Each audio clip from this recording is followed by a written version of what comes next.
our text, a woman is blessed above measure because this sister had the faith to connect. And I'm going to tell you, you do have to have the faith to connect. Especially after you've been hurt, after you've been let down. It's hard. It's easier to do something the first time. But after you have experienced disappointment on the first hand, it's hard to do it again. To me, that's what made Eve an awesome woman to me. I'm going to be honest with you, because Eve, she had 2 sons, and one son raised up and killed the other son. To me, it would have been hard to lie down with her husband and have another baby. After that experience, I don't think I ever want to go through that. That's why some people never marry again, because they had such a horrible marriage and a horrible divorce that they tell themselves, I will never put myself through that again. No, Lord. So it takes faith to do it again when it didn't work the first time. Are you with me, brothers and sisters? This woman, Ruth, is blessed because she connected.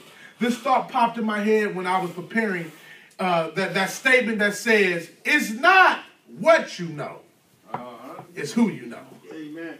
And that statement is so true. Yes. Because if I keep it real, every job that I've ever got employed by, or every company that I've ever been employed by, I did not get employed because of what I knew.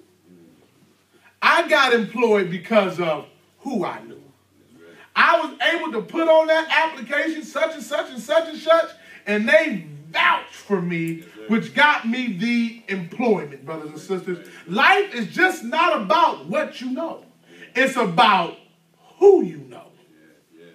It's good to be able to call a person that can call a person that can call a person, and we can get the job done. I love people with connections because I realize that I do not have everything. I do not possess everything. So I love to get on the phone and say, but brother, I know you got this. Yes. Can you help me? And because I have nurtured that relationship, showed that relationship respect, that person will reply back, sure I can, Mustafa. What do you need? Yes. Are you with me, brothers and sisters? This woman has connected to another woman, and because of her connection to another woman, she winds up blessed. The Bible tells us, brothers and sisters, starting at verse 1, that Naomi, her husband, and her 2 sons have left the land of Israel because there's a famine in the land. There's no food in the land, and Naomi and her husband said, we got to get out of here. They go to the land of Moab, brothers and sisters, where there is not a famine. In this land, her 2 sons married 2 women. One name is Oprah and one name is Ruth. Oprah's name means stubborn. Ruth's name means friendship.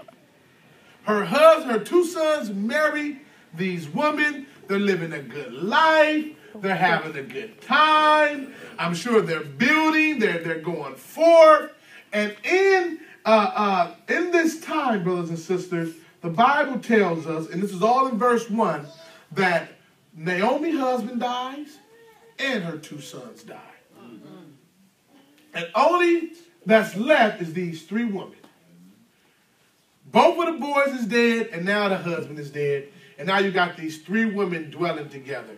And Naomi, she's so heartbroken, and she's so distraught, she tells her daughter-in-laws, you know what y'all need to do? Y'all need to leave me. Well, why should I make your life miserable like my life is? Y'all still young. Y'all need to go get y'all some more husbands. Y'all need to remarry. Y'all need to have a family. Y'all need to live a good life. That's what she tells her daughter-in-laws. That's what y'all need to do. Because I don't have no more sons. And of course, back in those days, if you were a woman without man support, You were almost considered nothing. You could get sold into slavery. You could get mistreated and all type of stuff. You weren't able to own property. You weren't able to do business. None of that. And so she said, I do not want to put you in this position that I'm in. Because these was my boys and that was my man and they dead. So this is what y'all need to do. This is y'all land because they the two wives, Ruth and Oprah, they wasn't Israelites. They were Moabites. And so she said, so y'all go back to y'all own people. Y'all get married. Live a life. Lead me to this bitterness. You know, sometimes life can get so hard that you just want to be by yourself. I don't even want to hear it's going to be all right. Y'all going about y'all business. And the one daughter-in-law says, you know what? You're right. I'm out. You know what? Why suffer with you? I'm gone. But not Ruth. And Ruth's name means friend, friendship. Ruth says, wherever you go, I'm going to go. Wherever you die, I'm going to die. That's a real friend. That's real connect. When you suffer, I'm going to suffer. Whatever they do to you, I'm going to let them do to me. Your people to be my people, your God to be my God. She's connecting with Sister Naomi. I'm not going to let you go. And the strange thing about this, in this chapter, Naomi changes her name. Because Naomi's name means joyful. Naomi told him, don't call me Naomi, call me Mara. Mara means bitter. She changed her name. And I just want to say, way about application, never let situations make you change your name. When God says you're blessed, you're blessed. Despite what's going on in your life. If God says you're healed, you're healed. If God says you're delivered, you're delivered. When God told Naomi, you are a joyful woman. You are not supposed to be bitter. Are you with me, brothers and sisters? So Ruth says, I'm not going nowhere. I ain't going nowhere. And Naomi said, no, go. You know, I ain't going nowhere. And after Naomi seen that Ruth wasn't listening, she said, okay, come on. And now they're going back to Israel because the Bible tells us that God has visited his people in Israel and Israel is coming out of a famine. And so they're going back to Israel. Look at the faith that Ruth took. She literally, to connect with this woman, she literally left all her people. She left all her gods. She left all her relatives. And she connected with her mother-in-law. She left her mother and connected with her mother-in-law. And to me, I said, well, Ruth must have knew that her destiny was connected to Naomi. Some of our connections, brothers and sisters, our destiny are connected to them. Yeah. That's why it's so important that one, you allow the Lord to show you who to connect with, and two, you don't abuse the relationships that you have because your destiny is connected to one of them relationships. Because God will not allow you to make it to the top of your life by yourself. He doesn't do it like that, brothers and sisters. He makes it where you have to connect with somebody to reach the pinnacle of your life. Because he never wants you to have the testimony that you did it all by yourself. Right. I didn't need nobody. I'm my own man. I'm my own woman. No, no, no. God doesn't do it like that. God makes it where you have to connect to a brother or a sister so you can never get on the top of the mountain and say you put yourself there. Right. No, not the God we serve. So Ruth somehow says, this is a destiny connection. And I'm willing to walk away from everything I know. Look at the faith. I'm talking about faith. I'm willing to walk away from my land, my people, my mama, and everybody to connect with this woman. God tells us with marriage that for two to come together and become one, they must leave their parents and cleave to one another. Are you with me, brothers and sisters? She says, I'm leaving everything and I'm coming with you. They journeyed back to Israel. They journey back to Israel, but the problem is they poor. Where they going to sleep when they get back to Israel? They're just women. She walked out with everything and she coming back with nothing but another woman. And they get to Israel and they're lodging there. And Ruth, so an awesome woman. She tells Naomi, I'm going to go out and glean the fields and get some wheat. Because in the Leviticus law, and I'm just paraphrasing the whole story, brothers and sisters.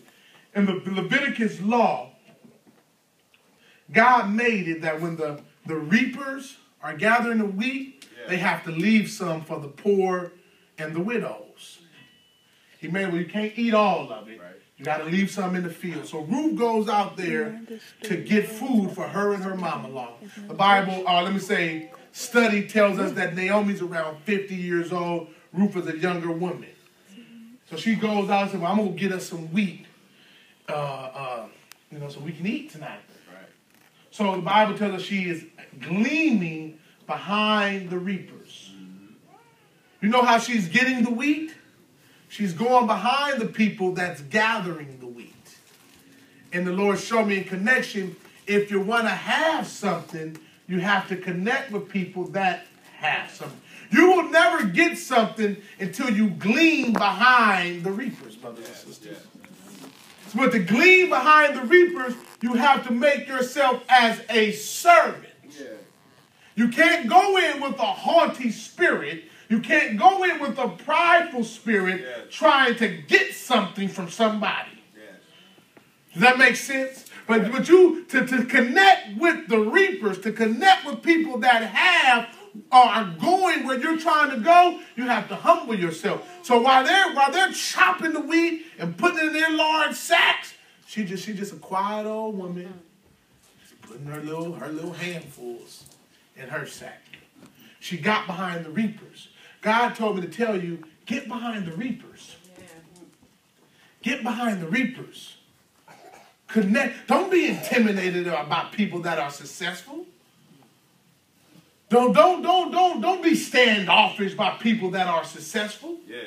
When you find an individual or God sends you an individual in your life that is successful and they are where you're trying to go, you are supposed to say, how do I connect with you? How do I serve you? You don't have to pay me. Just show me how to do it. I'll open the door for you. What do you need me to do? You have to glean behind them. And from just the everyday conversation, you'll learn so much. I cannot tell you the knowledge I have just by gleaning behind my pastor. Opening doors. Shutting doors. Looking like they said, a foot soldier. Getting water, but the whole time, I'm gleaning. I'm in meetings that I know I shouldn't even be in, but I'm not saying that. I'm just that person on the wall just looking. But I'm listening to everything and I'm gleaming. Are you with me? Gleaming behind the reapers. Getting behind somebody that is going where you're going, that has something. Yes. That's how you get something. That's right. Is you got to get behind the reapers. But to get behind the reapers, you got to be humble. You got to be humble. Like I said, I hardly never said nothing in 10 years in his office. Until he asked me a question, I spoke. Because I'm not here to speak and tell you what I know. I'm here to listen. I'm here to learn something. That's one reason why my granddaddy loved me. Because when I went over his house, I didn't talk a lot. I just listened. Because I understand, here you are, an 80-something-year-old man, big old house, all this money. I just want to know how you did it. What do I look like telling you what I know? And some things he said I didn't agree with, but I didn't tell him. I just listened. Because you have to humble yourself. Amen? That's right. That's right. Humble yourself. Get behind the reapers. Ruth is behind the reapers. And somebody look and say, well, who is that woman gleaming behind y'all? And that man by the name of, that's inquiring who Ruth is, name is Boaz. Right. Boaz is Ruth, as Naomi, family member. Right. It's not coincidence that Ruth wound up in the right field. Well, she's connected to the right woman. She winds up in the right field. Boaz is Naomi's family member. Boaz said, who is that woman behind